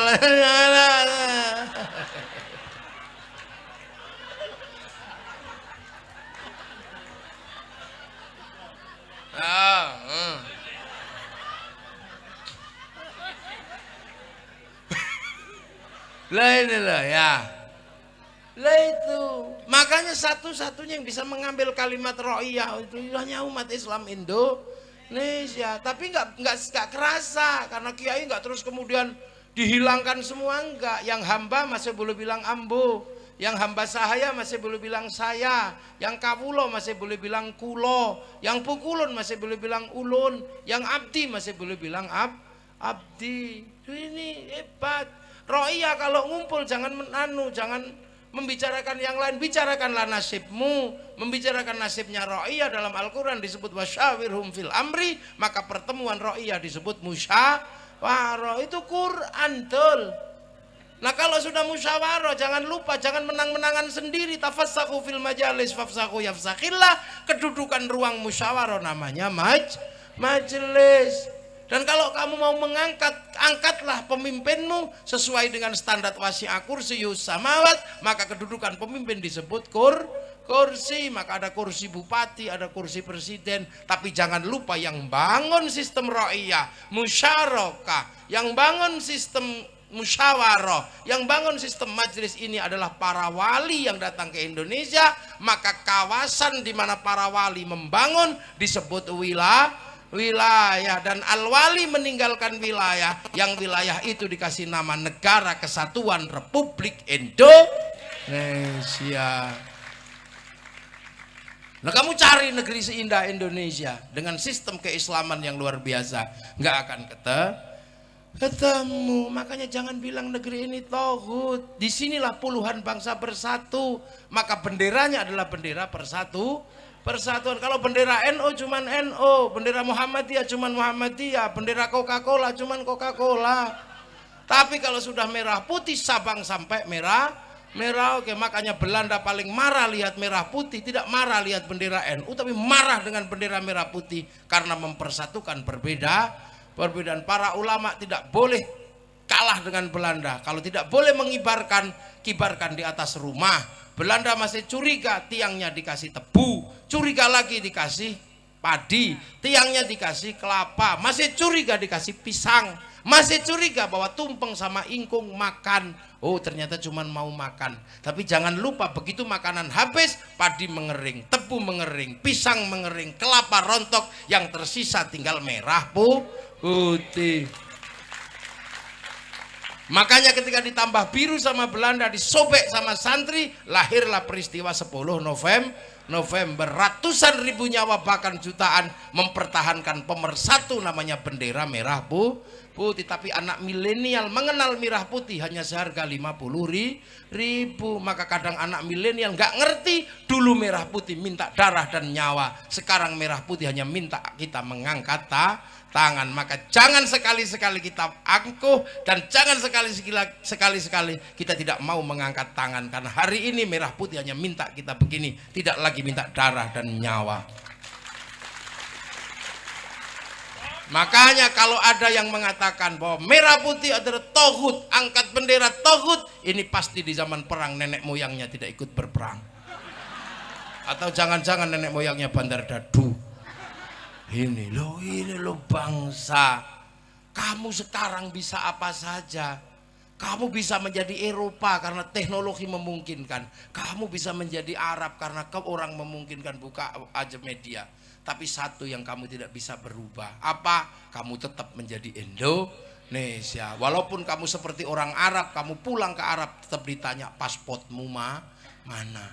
Walaupun kamu seperti orang Inggris, kamu akan ditanya pasportmu mana. Maka jangan lupa, kita ini pangkat muridnya ulama. Yang terakhir perbedaan dunia hanyalah perbedaan bangsa. Maka jangan sampai lupa bahwa kita punya bangsa. Makanya Malaysia hebat.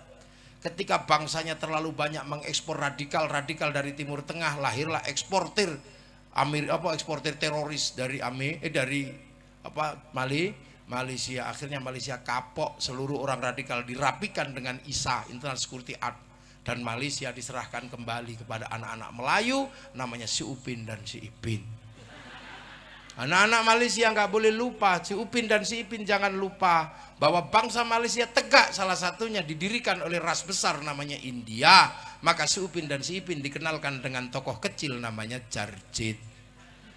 Dia tidak boleh lupa ada anak-anak Cina dikenalkan dengan tokoh kecil namanya Mei Mei. Dia tidak boleh lupa ada ras Indonesia yang bangun Malaysia dikenalkan dengan tokoh Susanti.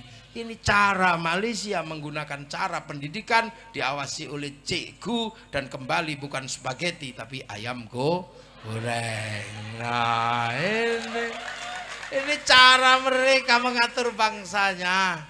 Amerika ketika gagal dalam urusan Vietnam karena harus berhadapan dengan Vietcong, bangsanya tidak boleh malu, bikin film Rambo 1 sampai 6 untuk menutup bangsa yang malu. Gagal dengan Saddam Hussein, dia bikin film Hot Shot 1 sampai 2. Gagal dengan Usama bin Laden, bikin film 12 Strong. Amerika nggak boleh malu ketika nggak punya spiritualitas. Dia akan mengambil spiritualitas Cina, tapi agar bangsanya tidak malu, bikinkan American Shaolin, American Kung Fu. Biar tidak malu dengan spiritualitas Jepang, ambil dari Jepang, dia bikin American Samurai, American Ninja. Bahkan samurai terakhir dari Amerika namanya Tom Cruise dalam sebuah film The Last Samurai. Jepang tidak boleh malu anak bangsanya rebutan kekuasaan dalam rezim Tokugawa dan restorasi Meiji, bantai-bantaian antar anak bangsa. Maka kemudian dibikinkanlah cerita yang sederhana tentang peristiwa itu, dikasih judul Samurai X dengan tokohnya si Rory Kenshin atau si Kenji Himura. Kamu anak-anak milenial harus jernih dan paham menghadapi bangsa. Dan kita sudah punya cara agama dengan caranya ulama yang indah. Sholatnya tetap sama. Kita ini tapi ulama-ulama tahu ini diajak sholat setengah 12 zuhur masih di sawah. Maka kiai-kiai biasanya sholatnya mundur setengah 2. Itu biasa. Allahu Akbar, Allahu Akbar. Kalau belum datang ya Robbana, ya Rabbana. Tunggu dulu. Kalau di tempat saya kalau udah capek nunggu ya tombol hati. Kalau udah capek nunggunya sakit hati ya tambani sendiri hatinya. Kalau sudah nggak tahan baru emosi diuruki anjang baru kemudian jelantal. Ini caranya ulama. Di zaman Rasul kok nggak? Ya emang zaman Rasul umatnya orang Makkah, ini umatnya ulama orang Bondo. Oh, sobat bahasa. Terus Allahu Akbar. Orang Mekah khusyuk karena pemancar utama. Bondowoso pemancar lokal. Kadang sinyalnya hilang. Allahu Akbar. Ada bakso ting ting. Bakso. Bismillahirrahmanirrahim. Sabbihisma rabbikal a'la alladzi khalaqa fasawwa walladzi qaddara fahada. Suwe. Loh makanya orang sini setelah sholat diajak nambal bocor pakai zikir la ilaha illallah la ilaha illallah la ilaha. Enggak usah diprotes. Sahabat kalau zikir diem, kenapa kamu gedek-gedek? Sahabat murid Rasulullah diem begini hatinya kepada Allah. Santri Bondowoso diajak diem ya tidur. Wong ini wal jamaahnya ulama. Terus kiai harus bunyi supaya yang tua-tua dengar dan menirukan. Nah kalau cuman kiainya diam, mau copo mbah? Mbah. Puasa sama aja, puasa Arab, puasa seluruh dunia sama. Khaitil abyadi, khaitil aswadi, sinar putih dan sinar hitam. Tapi di sini kehalang gunung Semeru, kadang gunung Lirang, kadang gunung, kadang pohon. Maka pakai imsak. Kalau sudah imsak jangan keluar rumah, tidur kamu. Karena kalau keluar rumah nggak khusyuk. Lihat jambu, lihat mangga. Orang Arab khusyuk karena keluar lihat padang pasir. Siapa yang pengen makan padang pasir? Nggak ada. Makanya daripada nggak khusyuk tidur, maka ada dalil yang terkenal namanya naumu shaimin ibadatun. Begitu sepi tidur, kiainya pergi ke pasar, apa? Beli mercon. Untuk apa? Biar nggak kesepian. Akhirnya dar ada mercon. Maka Pak Bupati nggak usah emosi kalau ada mercon. Karena mercon bagi santri adalah perangkat ahli sunnah wal jamaah.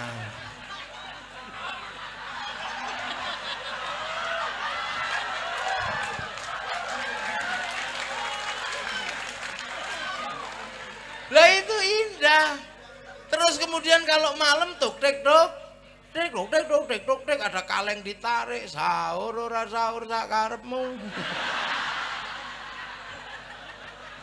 Itu cara kami jadi agama di tangan para ulama menjadi indah dan berarti di tangan yang lain sepi. Haji apa sama aja ke Mekah. Tapi orang Bondowoso jauh, ngantrinya lama, maka nempelkan gambar Masjidil Haram. Aku besok ke situ. Nanti daftar, setelah daftar pakai kain ihram. Kemana? Ke alun-alun Bondowoso. Terus labbaik Allahumma hajjan. Ihram dipakai, niat beneran, Ka'bahnya triplek. Ayo hajjan. Terus diantar sekampung pergi ke asrama haji Sukolilo Surabaya. Yang pergi haji masuk asrama, yang ngantarkan belok kebun binatang kan biasa di Indonesia. Ya itu caranya ulama, nggak usah diprotes bid'ah ya terserah kamu lah. Loh, ini muridnya ulama, nggak ketemu langsung sama Rasulullah. Kalau ketemu Rasulullah langsung, assalamualaikum ya Rasulullah. Tapi muridnya ulama ketemunya kiai, maka kiai punya kewajiban mengajarkan cinta pada Rasulullah. Bagaimana cara membangun cinta ketika kita nggak ketemu? Ulama hebat dengan cara daerahnya masing-masing. Yang di kampung Kanjeng Nabi Muhammad lahir ing Mekah dinone Senin 12 Mulut tahun gajah. Ini santri kampung biasanya. Kalau santri pesantren ya marhaban ya nurul aini, marhaban jandal Husaini, Allah marhaban. Santri yang muda, yang kuat-kuat. Wassalamun mustamirun kulakini atajandat. Santri muda, santri tua ya. Halo ya Nabi, salam alaika ya Rasul salam. Napasnya udah habis. Yang seneng isyari sambil terbangan tanakal atawa selalu santri. Yang ibu-ibu punya gaya berbeda. Karena apa? Setiap hari masak dengarkan radio dangdut, Suara Giri FM. Oh lala, Suara Giri FM. Makanya kalau sholawatan pakai gaya dangdut. Ya Rasulullah salamun alaik ya Rafi Aisyah. Loh, langsung nyantol. Ada yaji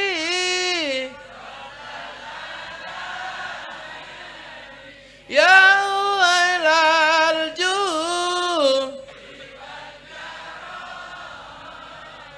ya wailal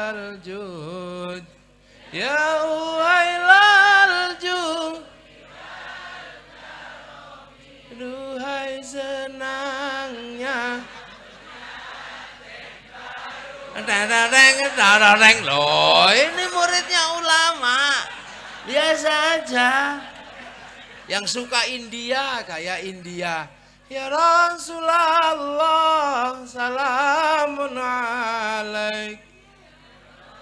Loh, langsung bisa. NU tenan ini. Haraji anfataya jiratal alami ya wailal ju naknu jiranum milik zani wal na'riful badha wassafa wal bay tumhi homat hari tumhi ho. Lu itu India. Yang suka lagu Jawa, ya Nabi salam alaika, ya Rasul salam Anglia numpak. Wes. Ini cara. Makanya Gus Dur seorang presiden yang alim dalam sastra membuat sholawat tetap dengan lagu dangdut. Astagfirullah, astagfirullah, Rabbi zidni ilman nafi'ah.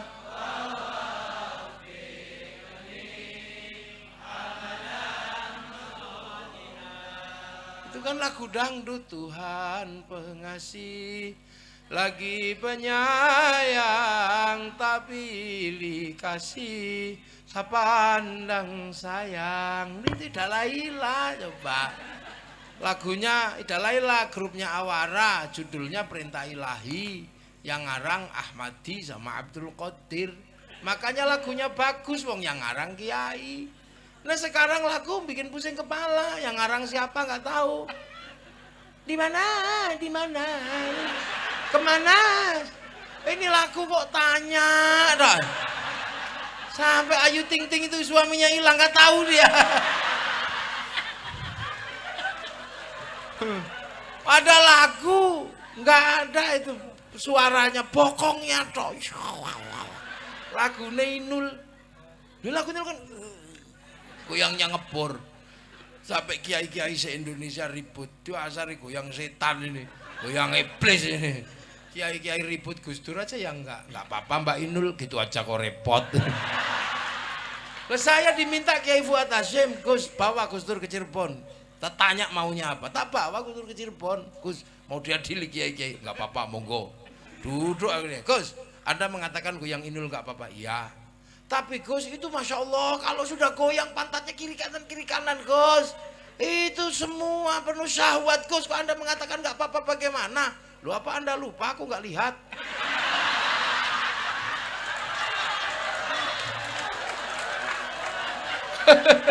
Akhirnya berhenti, nggak ada yang ribut.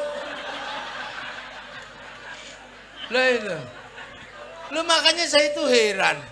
Sholawatan itu loh ya, apa aja kok bagus karena Rasulullah dan umatnya macem-macem. Dangdutan bagus, wayang ternyata nggak bisa. Wayang itu Jawa tok bagusnya, bahasa Indonesia jelek. Om bumi gonjang kanjing langit kelap-kelap, om bumi berguncang-guncang langit berkedip-kedip, jelek. Indonesia Raya itu cuma bahasa Indonesia bagusnya, bahasa Jawa jelek. Indonesia tanah airku, Indonesia lemah banyuku, jelek. Apalagi bahasa Madura, Indonesia tanah air engkok. Rusak. Loh, adzan itu juga nggak bisa. Adzan itu ya begitu, itu bagusnya dirubah jelek. hayya 'alas shalah.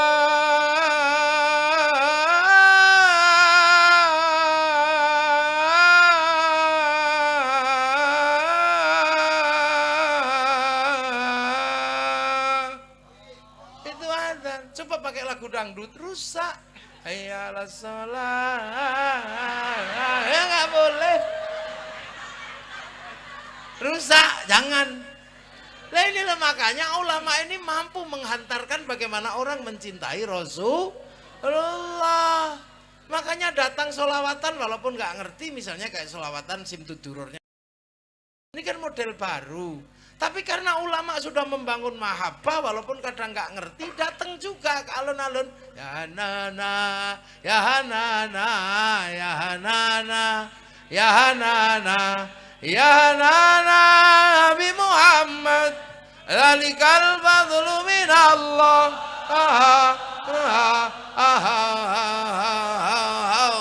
Gok. Ya Nana. Saya itu nyontoh bisa, gok-goknya yang nggak bisa. Latihan dari dulu, gok-goknya itu yang susah. Kalau depannya taruhan bagusan saya. Gok-goknya nggak bisa. Nah, santri-santri walaupun nggak ngerti tapi seneng, akhirnya datang ke alun bener, ya no. Oh terada gendera sleng yang naik, fals naik. Nah ini yang buat orang ribut. Apa itu sholawatan kok pakai joget-joget? Itu bid'ah, itu hulu berlebihan. Nanti dulu, kamu nggak kenal mahabbah sih, kamu kenalnya cuman fikih, nggak mengerti ilmu cinta. Kalau orang kenal cinta, iya Nana, biasa aja orang cinta itu ekspresif. Pacar jauh datang, yes, ya biasa aja. Gak usah ribut. Apa cinta kok berlebihan? Kalimatnya anta syamsun, anta badrun. Loh, emang cinta itu dari dulu berlebihan, deh. Berlebihan, dek. Wajahmu seperti purnama. Emang kayak jerawat dok aja seperti purnama. Karena cinta itu berlebihan. Apa kalimatmu musyrik? Ya Rabbi bil Mustafa balik maqasidana.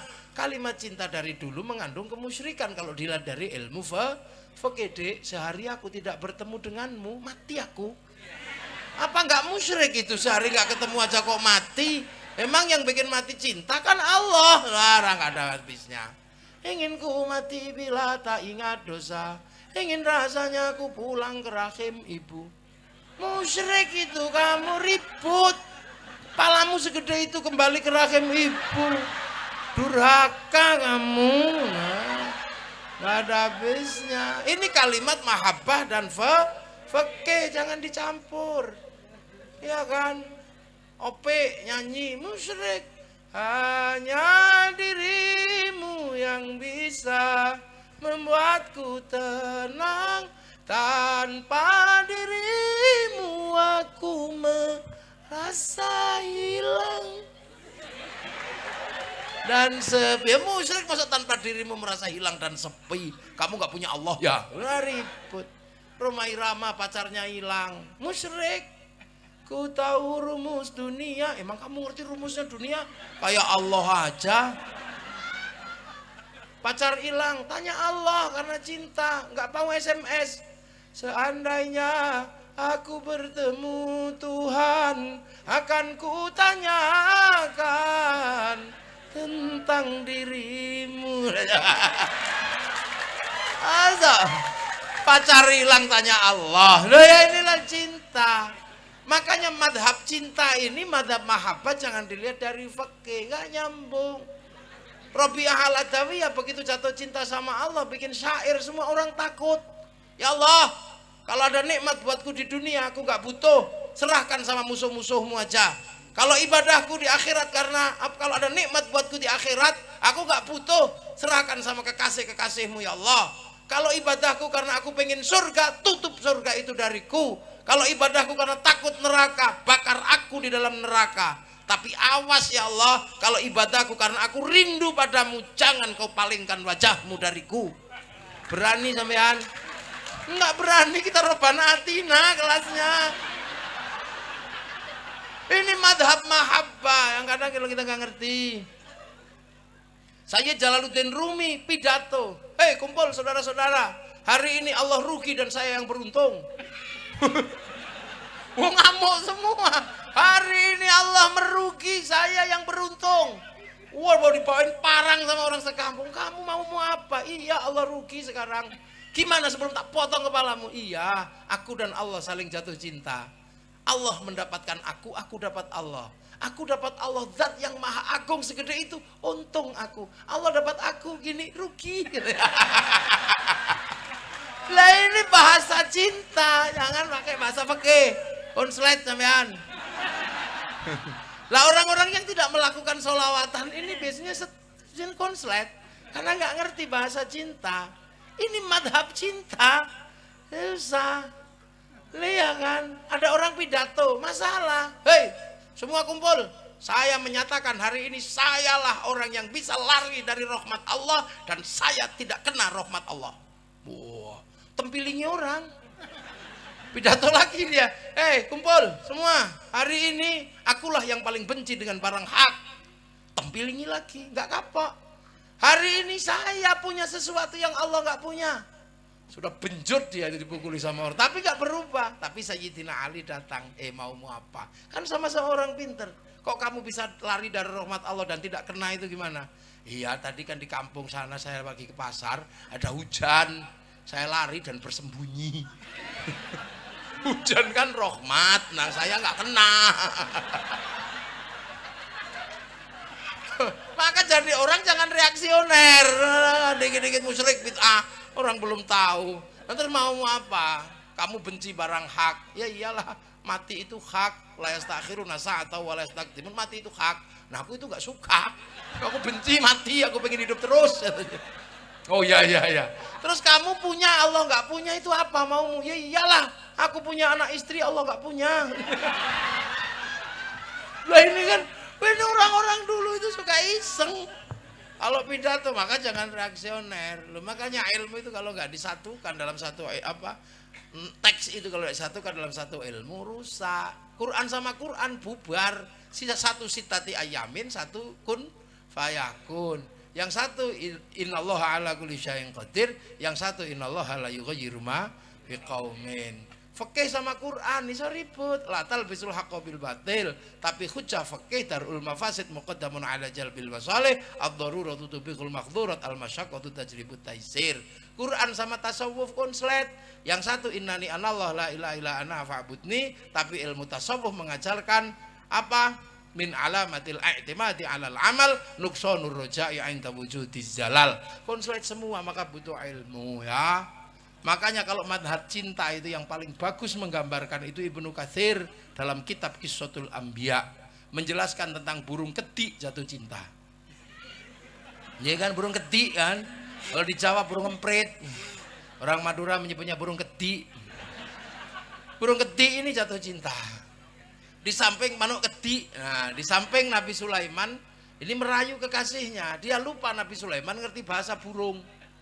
Dek kedik, apa mas kedik? I love you, pret. Dek kedik, jangan begitu. Aku jatuh cinta sama kamu. Kenapa kau bilang pret? Apakah kau harus membuktikan cintaku padamu dengan meruntuhkan kerajaan Sulaiman? Akan aku runtuhkan kerajaan ini demi cintaku padamu. Akan aku porak-porandakan kerajaan ini. Akan aku hancur leburkan kerajaan ini. Akan aku rebut mahkota Sulaiman. Ku persembahkan padamu sebagai tanda cintaku padamu. Itu manuk kedik yang kecil begini. Nabi Sulaiman dengar gitu, alati kedik mulutmu itu. Apa jawaban manuk kedik? Ya Sulaiman, jangan begitulah. Aku tidak mungkin menghancurkan kerajaanmu, aku kecil. Tapi kamu mesti ngerti, inilah kalimat kedik kalau lagi jatuh cinta. Ya di kalimat cinta itu memang aneh. Ini yang bisa mengerti cuman para ulama. Dan ini kalau Islam dipegang oleh para ulama, mundurnya nggak kejauhan dan akan tetap menjadi rahmatan lil alamin. Dan disitulah Ansor punya tugas untuk menjaga kelangsungan Nahdlatul Ulama. Amma ba'du. Nah, muqaddimah ngaji baru selesai. Lah ini baru pembukaan. Saya belum mulai. Awas, tunggu.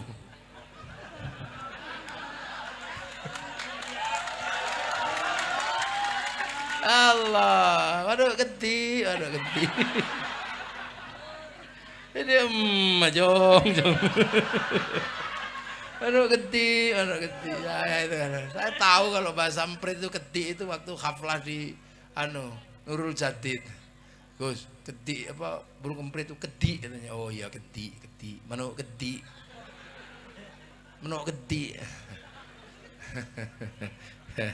Nah inilah indahnya Islam itu kalau dipegang oleh para ulama. Jadi zaman ulama ini eranya era baru yang tidak harus mundur ke belakang.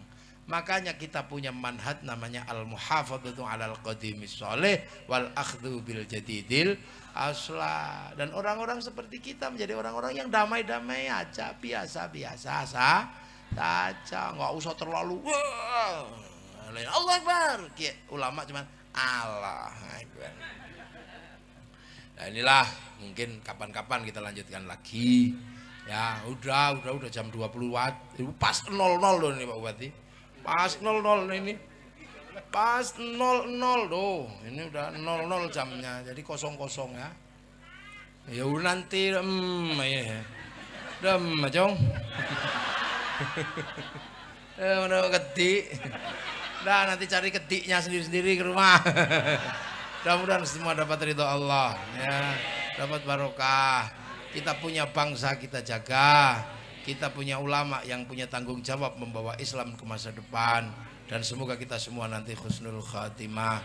Al-Fatihah. Ghairil maghdubi 'alaihim waladdallin. Amin. Ihdinas siratal mustaqim. Assalamualaikum warahmatullahi wabarakatuh.